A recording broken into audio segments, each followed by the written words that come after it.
of the things that's amazing is, you know, I brought the paper. Those of you who don't remember, this is a newspaper. It used to be printed every morning. I still get 3 of them in the morning. And I looked down the Wall Street Journal, and you know, they've got 10 things that are listed. 4 of them are CPR things. 3 of those 4 are Northeast.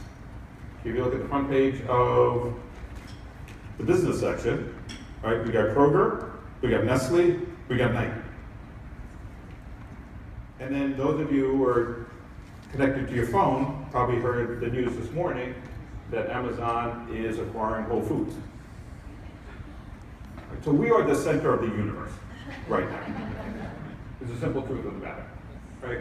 That we've got big wins at big clients. We continue to have meaningful pursuits at big clients. We obviously have a meaningful pipeline of pursuits that are continuing to work their way through the system. And it crosses the full range. So, you know, congratulations to the team in terms of what you guys have done. And in particular, I think when we... Wow, I didn't realize when I signed up to come today that I was coming to the center of the universe. Yeah. Right? That's awesome. Thank you. Right? That's super cool. Well, it's great to be here and talk to you guys a little bit about what's going on.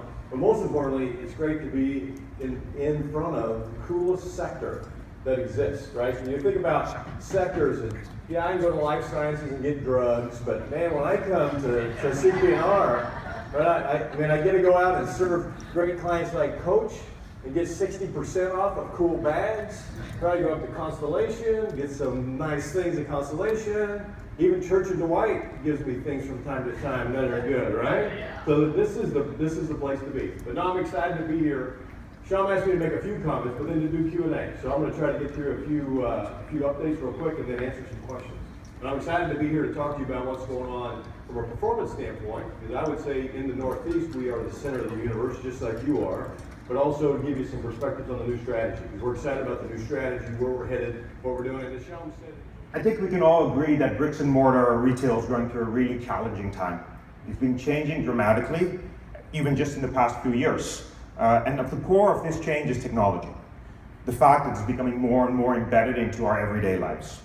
Working with my clients, I can see that disruption really causing, or that the digital disruption is causing a lot of changes through every function of the organization. Nike CEO. I wanted to start and be a little provocative, and if I didn't do it already, then now is really the time you'll see it, by a video done by a Japanese artist, and I think everybody can understand that. In terms of technology, Japanese have always been more advanced, and I think looking more of disrupting the everyday life. And,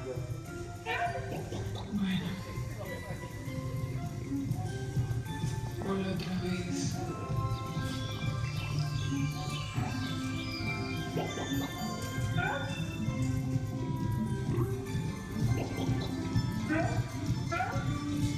Ay no, cállate. But the reality is, here is a department store. Department store in the 60s, on the left, department stores today in 2016, I think it was a picture. The reality is, what has changed? What has changed in the shopping experience? And the answer is not enough. Coming from someone who calls on a very large retailer, what's the most impactful thing that we can do to be successful with someone like you and be looked at differently than other providers?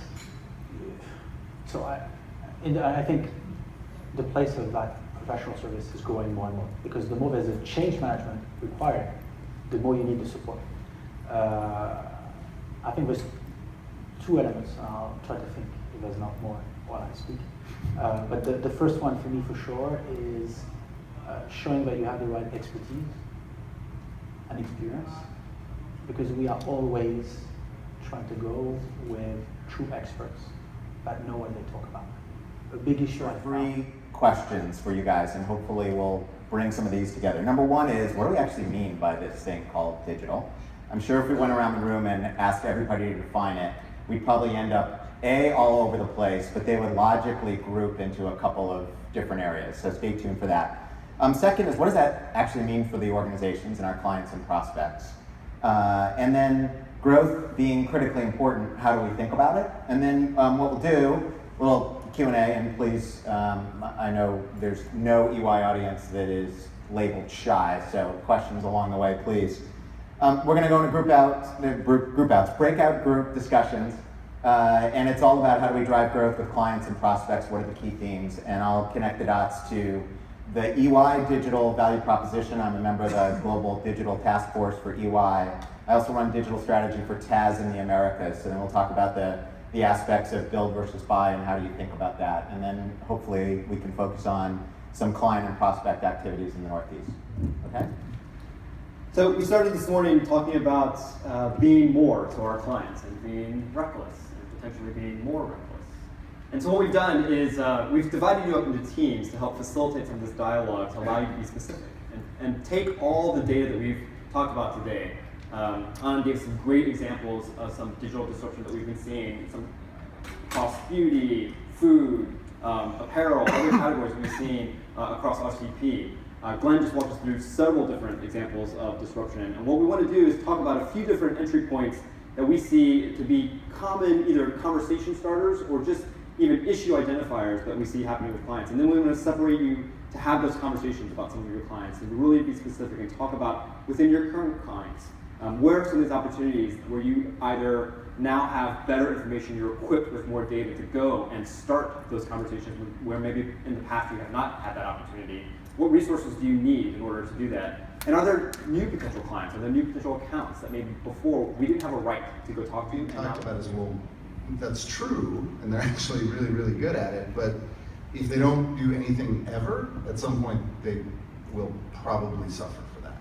And so we spent some time thinking about what could they do, and we were talking about influencers, we were talking about, can they enhance IoT or RFID stuff in the store to make the shopping experience different.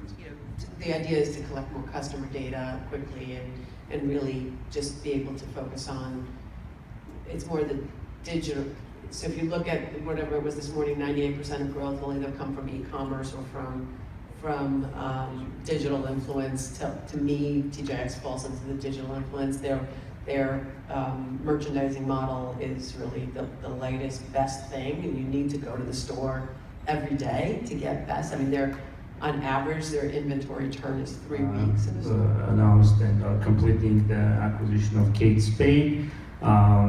When on the earnings call, the CEO is talking about the customer base of the Kate Spade relative to the Coach, and one of the reasons, the strategic reasons for this acquisition was the limited overlap of the customer base, with the Kate Spade having a much younger population of customers relative to Coach. And just hearing the conversation today, I think that one of the questions that pops in my mind is whether they've got the systems and processes in place to first identify the customer base and do the consumer segregation, right? And whether they've got. How do we prioritize what those topics are, and can we get to the right audience which we have access to? So part of it was, just on the break, talking with Adnan about can we go and present that type of presentation for 1 hour and then have a brainstorming session for the next hour, but really having the right EY people that are there in the meeting to say, okay, we can help you with this, or have you thought about this, and really leading it to the website. But when we start sharing, okay, hey, these are the things we can get out of the park, all of our functional areas kind of around where we're trying to invest, where we're really strong, where are we looking for some talent.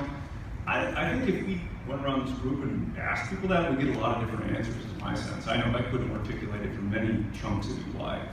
And so I think going forward in these kind of events, just helping that landscape to know where we're really strong and where we can, with confidence, engage our clients because we know what we got in the park versus, we're looking to invest here and build a pilot. It just frames how you think about engaging with the company differently. In the market. What I mean by that is, if I think about the field of plays, I think we need to do a better job at each of our clients and say, these are the field of plays, the client agenda that is happening now. So here's their strategies, their issues, their objectives. Here's the client agenda.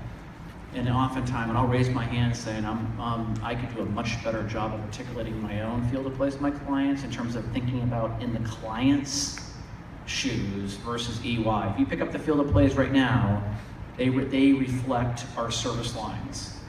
The field of plays should reflect the client issue, so we should never see vernacular that talks about field of plays and how EY is going to go attack it. So I think we get field of